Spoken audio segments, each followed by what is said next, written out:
Hero ક્યારે લઈ લીધો ઠાકોરજીએ, ક્યારે સંતાડી લીધો ને ક્યારે કઈ ગોપીએ ધારણ કર્યો. ફઈબાએ પછી એક ગામમાં ભાઈ ને ભાભી તો વયા ગયા બોમ્બે, વર્ષે એકવાર આવે. ભાભીએ કીધું અમે દિવાળી કરવા નહીં આવ્યા, દિવાળી તો અમારી રોશની બોમ્બેની જ. ભાઈને ઠાકોરજીનું બહુ હતું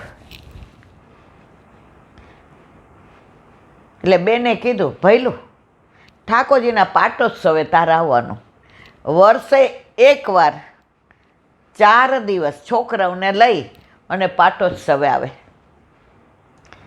હવે ફઈબા એટલે કે મોટી બેન બીમાર પડ્યા, ઉંમર થઈ. ઠાકોરજીની ચિંતા, મારે છોકરા તો છે નહીં, મારા ઠાકોરજીને મારે ગુરુ ઘરે પધરાવવા નથી.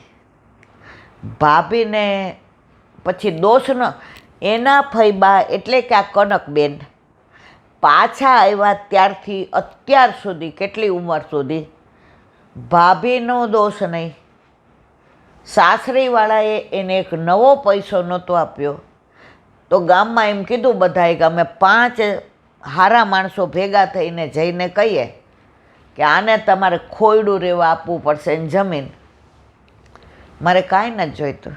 અહીંયા ભાભી ના પાડે તો હું આ ગામમાં ભાડે મકાન લઈને રહીશ.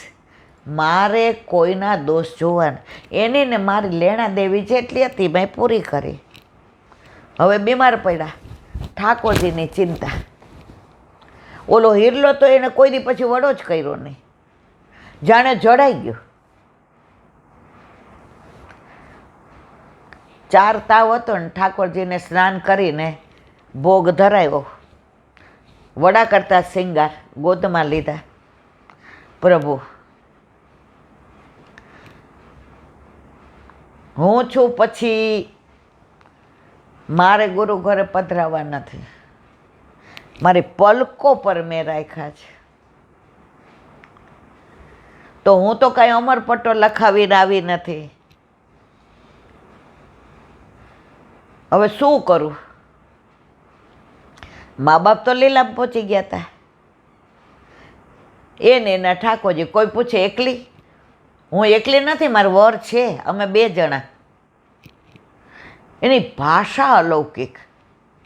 એ જ ક્રમ 8 યામની સેવા, 7 રાત્રે સત્સંગ, બધા જાય માળાજી લઈને અડધી રાત સુધી નામ સ્મરણ કરે.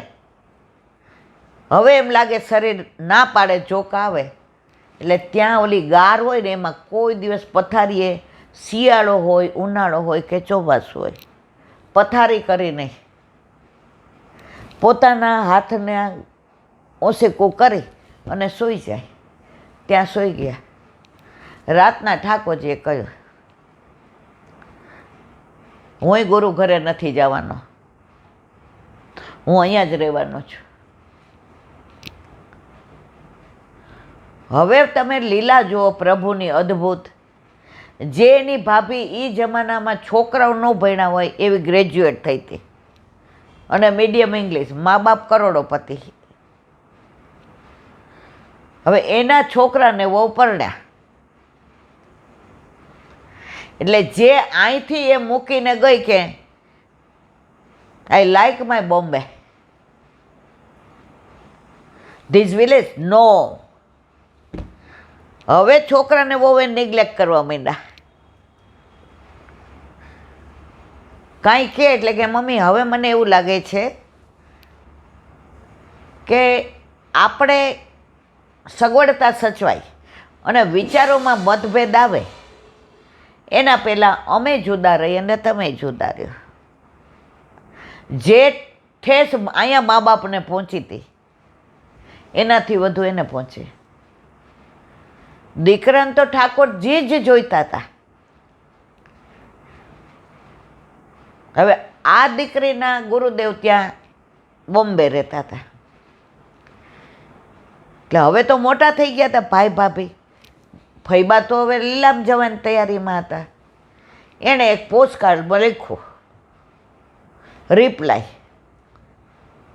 ભાઈને માલુમ થાય કે હવે મારી તબિયત ઠાકોરજીને શ્રમ આપે છે. ભાષા કેવી? હવે મારી તબિયત ઠાકોરજીને શ્રમ આપે છે. વધુ વિચારણા માટે તું મળી જાજે. કાગળ આવ્યો ભાભીના હાથમાં, ખુલ્લું પોસ્ટકાર્ડ હતો. ભાભીએ વિચાર કર્યો, મારા સાસુ સસરાએ તો રાજી થઈને 25 વીઘા જમીન વેચી અને અહીંયા અમને આ ધંધો કરવાને રહેવાને બધું. આ દીકરાઓ તો કહે છે તમે જુદા થાવ, આ ફ્લેટ છોડીને તમે બીજે જાઓ, આ તો અમારું ઘર છે. અહીંયા હવે રહેવું નથી. હવે બેનની બને એટલી સેવા કરવી છે અને ઠાકોરજીને ક્યાંય પધરાવવા નથી. રાત્રે એના વરને કીધું. એનો વર કે 2 વાર વિચાર કરી લે, 12 વાર વિચાર કરી લે, 22 વાર વિચાર કરી લે. એ કે બધી વાર વિચાર કરી લીધો. આ છોકરાઓ જે આપણી સાથે બેરુખી કરે છે ને, હવે મારાથી સહન નહીં થાય. તો કે ગામડું હજી એવું જ છે, લોટો લઈને જવું પડશે. હજી ત્યાં ચૂલો જ છે.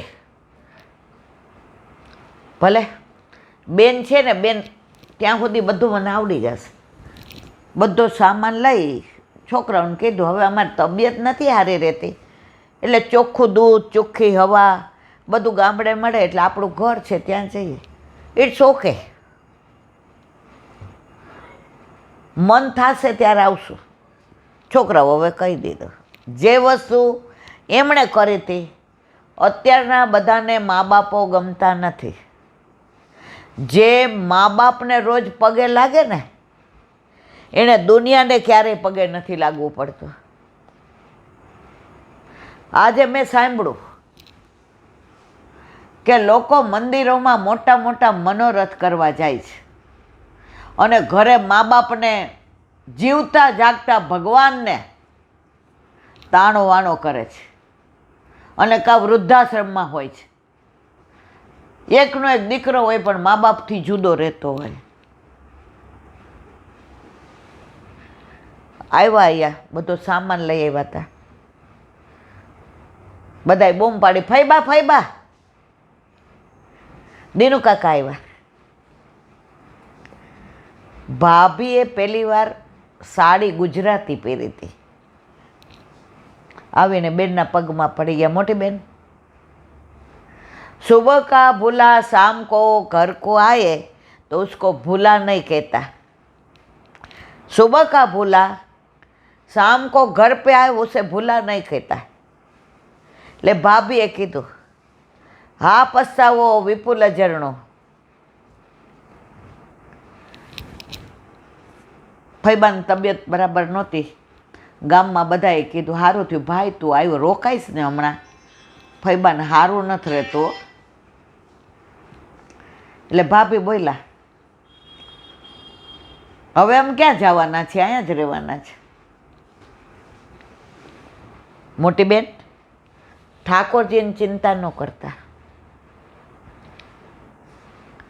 અમે જીવીએ ત્યાં સુધી ઠાકોરજી અમારી માથે, પછી નહીં જાણે.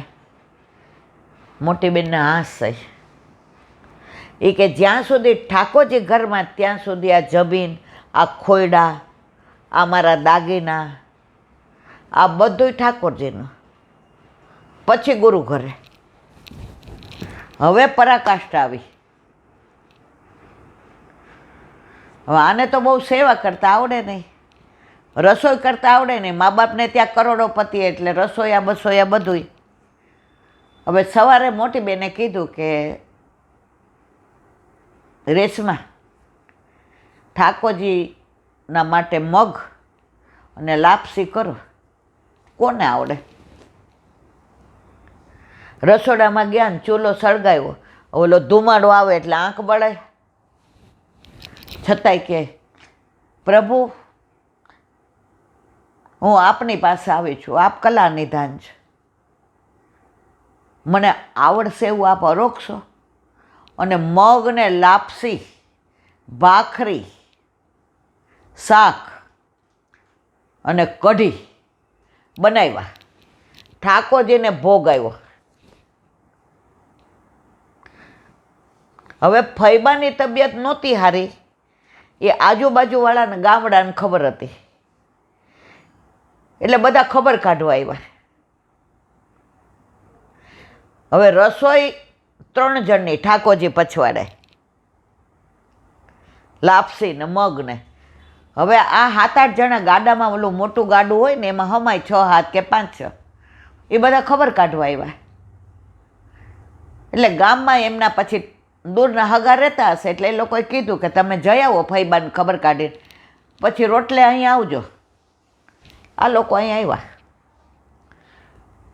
ફૈબા હવે બહુ તો 2-4 દિવસના મહેમાન હતા. ફૈબાએ કીધું અહીંયા તૈયાર જ ચાલો, માં પ્રસાદ લઈ લ્યો. ઓલીને ચિંતા 2 થાય, એક તો બરાબર થયું હશે કે નહીં, બીજું બનાવ્યું છે 3, 1 + 3 ઠાકોરજીને, અને આ 5-6 જણા. હવે ફૈબા તો ઓલારે હોતા હોતા વાતો કરતા હતા. એનો વર ખેતરે ગયો તો પાણી વાળવા. આ મૂંઝાણે. ફૈબાએ કીધું, રેશમા પાથર પાડો બટા. ફૈબા હવે કેવું છે? બસ મોટું ગામતરું વલ્લભ હાથ પકડે એટલે મોટા ગામત્રે જવું છે, હવે કાંઈ ચિંતા નથી. ખાટલામાં બેઠા, ઈહ પકડીને નીચે બધાએ બેહાડ્યા. ઓલી કે આ શું પીરશું? પાતર પાડો. ફૈબાએ કીધું, રેશમા ગુરુદેવના ઉપરનો છે ને એ ઢાંકી દેજો એટલે માખીઓ ન આવે. ફૈબાન તો જીવનમાં ઠાકોરજી સિવાય બીજું હતું જ નહીં.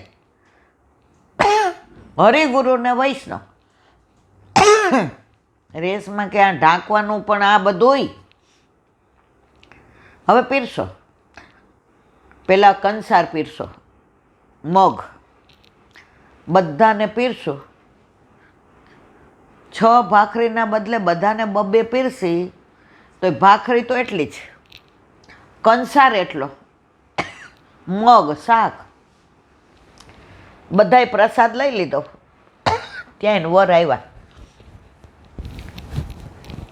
2 મોઢે બધાએ વખાણ, ઠાકોરજી બહુ પ્રેમથી આરોગ્યા છે, ઠાકોરજી બહુ પ્રેમથી આરોગ્યા છે. એટલે ફૈબાએ કીધું, હવે આપણા ડઠ્ઠર હાથનું નહોતું ભાવતું, તો આ કોમળ હાથવાળીને બોલાવ્યા. એણે કર્યું ને એણે આરોગાવ્યું. વહુ 5-6 વૈષ્ણવ બહારના હતા ને, ફૈબાના ખોળામાં માથું નાખીને રોઈ હરખથી, ફૈબા મારું જીવન સફળ થઈ ગયું. જો મારા છોકરાઓએ મને નિગ્લેક્ટ ના કરી હોત, મને હર્ટ ના કરી હોત, હું અહીંયા ક્યારેય ન આવત. મને મુંબઈની ચકાચોંધ બહુ ગમતી હતી, પણ 2-3 વર્ષથી મારી તબિયત, મારી ગોઠણની તકલીફ અને છોકરાઓનું અમારી સાથેનું બિહેવિયર, ફૈબા આજે જ મને ઠાકોરજીએ જતાવી દીધું. મને આટલા બધાનું રાંધતાય નહોતું આવડતું, તમે કીધું એટલે રાંધ્યું ચૂલે. અને આજે 3 જણના સમાધાનમાં 9 જણા પ્રસાદ લીધો, તો આ બધું આમ નામ છે. ફૈબા જરાય ચિંતા કરો માં, ઠાકોરજી હવે અમારી માથે. બધાએ બપોરે સત્સંગ કર્યો. ગામમાંથી બધા આવ્યા. રેસમાં ઝાંપીજી કરી લો. મોટા કાકાને ત્યાં પધરાવું. ગામમાં છે ને કાકા ને એ બધું ગામના હોય ને, તોય કાકા ને મામા. રાજકોટમાં અમે ગામડેથી ગયા